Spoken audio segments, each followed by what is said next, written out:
Hello guys, வாங்க இப்போ மல்லி சீரியல் ப்ரோமோவை பற்றி பார்க்கலாம். இப்போ தான் ஃபர்ஸ்ட் டைம் என் சேனல் பார்க்குறதா இருந்தால் சப்ஸ்கிரைப் பண்ணிக்கோங்க. ரேணுகா மேடம் மல்லி ரூமுக்கு வராங்க. வந்ததுக்கப்புறம் அவங்க ஃபேமிலியாக எடுத்துக்கிட்ட ஃபோட்டோவை மாட்டியிருக்கதை பார்த்துட்டு அதை கழட்டி பார்க்குறாங்க.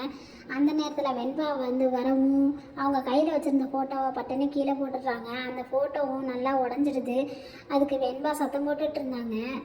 அந்த நேரம் பார்த்து சவுண்டு கேட்டு மல்லியும் ரூமுக்கு வந்து பார்க்குறாங்க. அப்போதைக்கு வெண்பா கையில் ரத்தம் வந்துக்கிட்டு இருக்கு. அதை பார்த்தோன்னே மல்லிக்கு டென்ஷன் ஆகிடுது.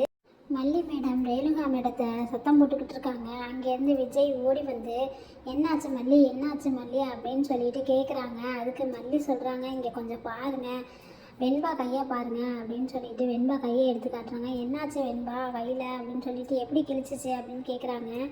அப்போது மல்லி மேடம் சொல்கிறாங்க, வெண்பா குட்டி இந்த ஃபோட்டோவை எவ்வளோ ஆசையாக எடுத்துகிட்டு வந்து மாட்டினா அந்த ஃபோட்டோவை இவங்க உடச்சிட்டாங்க. இதனால தான் நான் ரேணுகாக்காவை திட்டினேன் அப்படின்னு சொல்லிட்டு மல்லி மேடம் விஜய் சார்கிட்ட சொல்லிக்கிட்டு இருக்காங்க. அதுக்கப்புறம் எல்லாம் அவங்க ரூமுக்கு போய் படுத்துடுறாங்க. வெண்பா போய் விஜய் சார் போய் பார்க்குறாங்க. வெண்பா மன்னிச்சிரு வெண்பா, நான் தெரியாமல் சொல்லிட்டேன் அப்படின்னு சொல்லிட்டு வெண்பா கிட்ட சாரி சொல்கிறாங்க.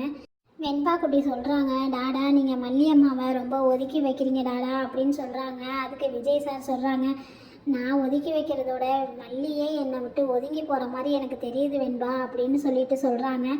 அதுக்கு வெண்பா குட்டி சொல்கிறாங்க, நீங்களே கேட்க வேண்டியது தானே டாடா, ஏன் மல்லி ஒதுங்கி போகிற அப்படின்னு சொல்லிட்டு நீங்கள் கேட்கலாம்ல அப்படின்னு சொல்கிறாங்க. அதை யோசித்து பார்த்துட்டு அமைதியாக போயிடுறாங்க. அதுக்கப்புறமா விஜய் சாருக்கு என்ன தோணுச்சுன்னு தெரியல. ரேணுகா மேடத்தை போய் பார்க்கலான்னு ரேணுகா படுத்திருந்த ரூமில் போய் விஜய் சார் பார்க்க போகிறாங்க. ரேணுகான்னு சொல்லிட்டு கூப்பிடுறாங்க. ரேணுகா முடிச்சுட்டு ஐயோ யாராவது வாங்க காப்பாற்றுன்னு கத்துறாங்க. அதுக்கு விஜய் சார் சொல்கிறாங்க, கத்தாத ரேணுகா அப்படின்னு சொல்லி ரேணுகா மேடம் வாயை மூடுறாங்க. அவங்களும் அமைதியாயிடுறாங்க. அதுக்கப்புறம் என்ன நடந்துச்சுன்னு அடுத்து வரப்போகிற கதையில் பார்க்கலாம். தேங்க்யூ.